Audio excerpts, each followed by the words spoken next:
lang sa channel ko guys, pakihit naman ng sign up and login kung gusto mong mag-join. Pero kung hindi, okay lang. Sana makatulong sa inyo guys ang video na to. So dito guys sa Binance, kapag nag-sign in ka gamit yung Gmail account mo o kaya number, kailangan maging fully verified ka. Mas na fully verified ka na guys, ma-accept mo na yung mga services ni Binance. So ituturo ko dito sa iyo guys ngayon ang ating sale limit. Paano tayo mag-sale limit guys sa ating mga products. So ganito yan guys, kung mapansin mo dito yung BTC natin nasa $97,242. So dito sa baba guys, mapansin mo yung 94,000, no? Sa taas naman mapansin mo yung $98,000. So napakalaki ng diferensya guys, tapos bumaba siya sa $97,000. So dito guys, halimbawa binili mo siya ng 94, so magkakaroon ka ng tubo na $3,000. Yun ang posibleng tutubuin mo guys dito sa Binance.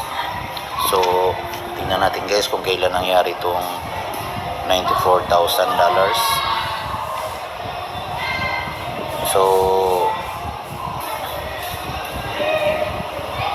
nung February 12, so 2 araw pa lang yung lumipas guys, from $94,088.23. So pumalo siya guys ng $97,237. So may $2,000 ka guys na tubo. So paano mag-sale dito guys? Ganito lang, pag nag-sale dito, mapansin mo sa taas na may nakalagay na sale, tapos may limit. So ang gawin mo dyan guys, maglagay ka dito kung magkano yung limit na iano mo.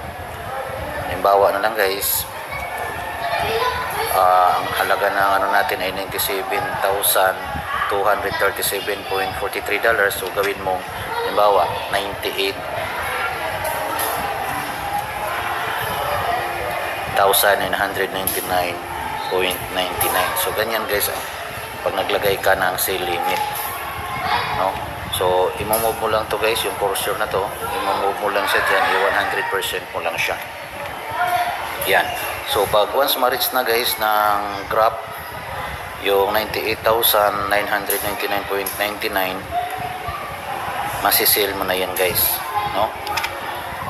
So ganun kasimple ang mag-sale guys. Thank you for watching. God bless po.